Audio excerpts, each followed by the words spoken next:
दोस्तों विप्रो लिमिटेड की बात करें, स्टॉक के अंदर हमने फ्राइडे को काफ़ी बड़ी गिरावट देखी, लेकिन उससे भी ज़्यादा बड़ी गिरावट थी पूरे निफ्टी आईटी इंडेक्स के अंदर। और यहाँ पे देख सकते हो कि सारे के सारे आईटी के शेयर औदे मुँह गिरे। और इसके पीछे वजह यह थी कि एफआई की तरफ से भी इक्वाली शुरू हो चुकी है आईटी के शेयरों में, और उसके बाद अगर आप देखें तो बाजार में भी हमने गिरावट देखी। लेकिन आगे की क्या संभावना है? क्या आने वाले समय में आईटी शेयरों में और ज़बरदस्त गिरावट आने वाली है, या फिर इस गिरावट का फायदा उठा के हमें आईटी शेयरों में इन्वेस्टमेंट करना चाहिए? क्या है आगे का आईटी शेयर का भविष्य? तो यहाँ पे जाने माने रिसर्च एनालिस्टों की राय लेंगे आईटी के शेयरों को लेकर, और विप्रो के क्या टारगेट निकल के आ रहे हैं उसको भी जानेंगे, और क्या इस समय हमें इस बोनस के बाद समय इन्वेस्टमेंट करना चाहिए। वैसे अगर आप देखें तो विप्रो ने लोगों को मालामाल किया पिछले कुछ सालों में, क्योंकि लगातार अच्छा बोनस भी दिया और काफ़ी शानदार डिविडेंड कंपनी देती है। लेकिन पिछले एक साल से स्टॉक के अंदर बहुत बड़ी गिरावट हो चुकी है, या यूँ कहे तो लगभग आधी कीमत में स्टॉक मिल रहा है। तो क्या दाव लगाना चाहिए? इन सारी बातों को समझेंगे इस वीडियो के माध्यम से। सबसे पहले फ्राइडे को निफ्टी आईटी की अगर हम बात करें तो 29,168 के स्तर पे क्लोजिंग देखी है, जहाँ पे हमने 946 पॉइंट की ज़बरदस्त बड़ी गिरावट देखी है, यानी 3.14% गिरा हमारा निफ्टी आईटी। बहुत बड़ी गिरावट और काफ़ी दिन के बाद। अब विप्रो की बात करें तो स्टॉक की शुरुआत काफ़ी अच्छी हुई थी 406 पर, लेकिन उसके बाद में जो देखें तो लगातार दबाव बनना शुरू हो गया और स्टॉक 391 तक लो में चला गया, और अंत में क्लोजिंग 394 पर रही, जहाँ पे हमने 2.37% की गिरावट देखी है। अब इस गिरावट के पीछे वजह है एफआई की तरफ से बाजार में प्रॉफिट बुकिंग, और स्पेशली उनकी जो बिकवाली है वो आईटी शेयर में उतरी है। आप देख सकते हो 5 दिसंबर को उन्होंने 1139 रुपीज़ का माल बेचा, 6 दिसंबर को उन्होंने 635 रुपीज़ की बिकवाली की, और 7 दिसंबर को उन्होंने 1241 रुपीज़ की अपनी बिकवाली की। 8 दिसंबर को उन्होंने 1131 रुपीज़ का जो उनका होल्डिंग थी वो उसको बेचा, और 9 दिसंबर को उन्होंने 158 रुपीज़ की बिकवाली की। तो लगातार पिछले कई ट्रेडिंग सेशन से हम देख रहे हैं कि बाजार में एफआई की तरफ से बिकवाली हो रही है, और इसी वजह से बाजार में दबाव बना हुआ है। अब यहाँ पे विप्रो देख सकते हो कि अपने ऊपर के लेवल से, यानी पिछले एक साल से 45% डिस्काउंट में मिल रहा है। तो क्या इस समय इन्वेस्टमेंट करना चाहिए विप्रो में? क्योंकि आप देख सकते हो पिछले एक साल पहले इसकी प्राइस 715 के आसपास थी 31 दिसंबर को, जो अब फिलहाल आप देख सकते हो 394 के आसपास आ चुका है।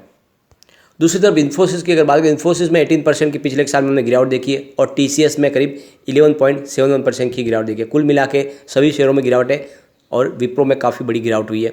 इस दौरान अगर आप देखें तो पिछले एक साल के हिसाब से आईटी इंडेक्स 22.15% ऑलरेडी गिर चुका है। अब जो एनालिस्टों की राय निकल के आ रही है, जो गिरावट हुई आईटी शेयर में स्पेशली विप्रो में, उसके पीछे वजह है रसिया यूक्रेन का युद्ध, इसके अलावा इकोनॉमिक स्लोडाउन जो यूएस में काफ़ी ज़्यादा प्रॉब्लम दे रहा है, इसके अलावा कोविड-19 के लॉकडाउन चाइना वगैरह में भी चल रहे हैं। तो इन सब के जो रीज़न में मिले जुले कि आईटी शेयर काफ़ी दबाव बना रहा है और शेयरों की प्राइस नीचे आई है।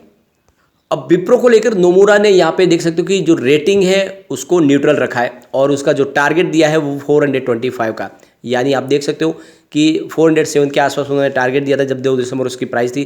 और फिलहाल नोमुरा इसको लेकर थोड़ा सा अभी आप देखें रेटिंग को न्यूट्रल बनाए हुए हैं, लेकिन खरीदारी की सलाह दे रहे। नोमुरा के हिसाब से यहाँ पे कुछ पॉजिटिव संभावना बनती हुई दिखाई दे सकती है। टिप्स टू ट्रेड की तरफ से अभिजीत का कहना है कि फिलहाल विप्रो के अंदर दबाव देखने को मिला, दूसरे आईटी शेयर भी काफ़ी ज़्यादा दबाव में दिखाई दे रहे। आने वाले समय विप्रो की जो फिलहाल जो प्राइस है वो डिप में खरीदारी के लिए कहा जा रहा है, कि यानी 380 से लेकर 385 के आसपास बाइंग करनी चाहिए आपको, और आने वाले समय 406 से लेकर 416 के टारगेट देखने को मिल सकते हैं। हेम सिक्योरिटीज यहाँ पे देखें तो इसको लेकर काफ़ी बुलिश है, उनके हिसाब से देख रहे हैं कि काफ़ी हेल्दी डील है जो पाइपलाइन में है। इनके विप्रो के कामकाज में कुछ पॉजिटिव संभावना दिख रही है, ग्रोथ आगे बढ़ने की संभावना है। ऐसे में आने वाले समय इसकी प्राइस बढ़ सकती है। तो उन्होंने जो इस समय है इसमें बाई की रेटिंग दी हुई है, और उनके हिसाब से आने वाले समय इसकी जो प्राइस है वो 467 जा सकते हैं। तो उनके हिसाब से टारगेट 467 का निकल के आ रहा है। मनोज डालमिया की तरफ से जो प्रोफेसर इक्विटीज़ के फाउंडर हैं, उनका कहना है कि फिलहाल आईटी इंडेक्स में और गिरावट की संभावना बनेगी, विप्रो का शेयर भी नीचे आएगा। तो उनके हिसाब से 374 के लेवल पे आपको शेयर खरीदारी करनी चाहिए।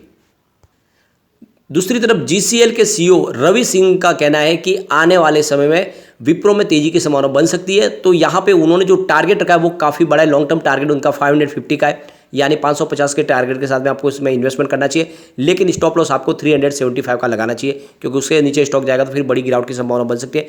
तो बड़ा जो टारगेट निकल के आया है जीसीएल सिक्योरिटीज की तरफ से। स्वास्तिका इन्वेस्टमार्ट की तरफ से, संतोष मीणा की तरफ से आईटी इंडेक्स में फिलहाल आगे आने वाले समय और दबाव देखने को मिल सकता है। इसके पीछे यूएस का इन्फ्लेशन का प्रॉब्लम है और अभी भी जो जियोपॉलिटिकल टेंशन जारी है, इसकी वजह से आने वाले समय में और ज़्यादा रिस्क बन रहा है। आने वाले समय इनकी ग्रोथ ज़्यादा इफेक्ट कर सकती है। ऐसे में आने वाले समय में यहाँ पे विप्रो का देखें तो जो स्ट्रॉन्ग बेस सपोर्ट बना हुआ 380 का है, अगर वो टूटा तो स्टॉक फिर 330 तक जाने की संभावना भी बन रही है।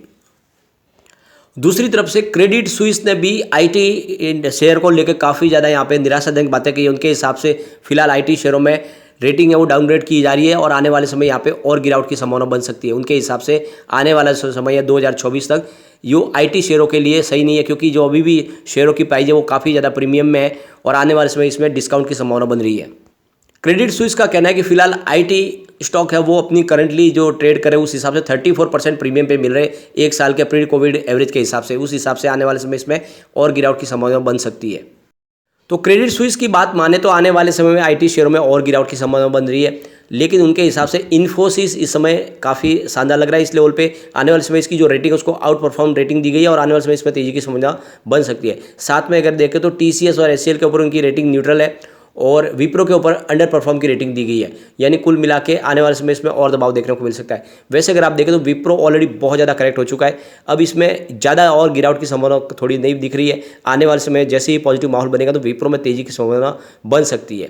अब यहाँ पे एक और बड़ी जो चिंताजनक बात है पूरे आईटी इंडेक्स के लिए, तो यहाँ पे जो रिपोर्ट निकल के आ रही है आईटी जॉब से जो लगातार कम हो रहे हैं, यानी 95% जो जॉब्स है उसमें डिक्लाइन आ रहा है। अब देख सकते हो उसमें बड़ी बड़ी कंपनियां जिसमें गूगल है, इसके अलावा Facebook, Meta, Apple, Microsoft, Amazon, Netflix, ये सारी कंपनियां अब जॉब में कटिंग कर रही है, लगातार जॉब कम कर रही है लोगों के। और आप देख सकते हो कि जिस तरह से ये जॉब कट हो रहे हैं आने वाले समय लोगों के लिए और भी यहाँ पे आईटी सेक्टर में जॉब मिलना मुश्किल हो जाएगा। और इसके पीछे सबसे बड़ी वजह है इन्फ्लेशन। यूएस का जो मार्केट है वो काफ़ी ज़्यादा इफेक्ट कर रहा है और आने वाले समय इसमें और भी गिरावट की संभावना बन सकती है।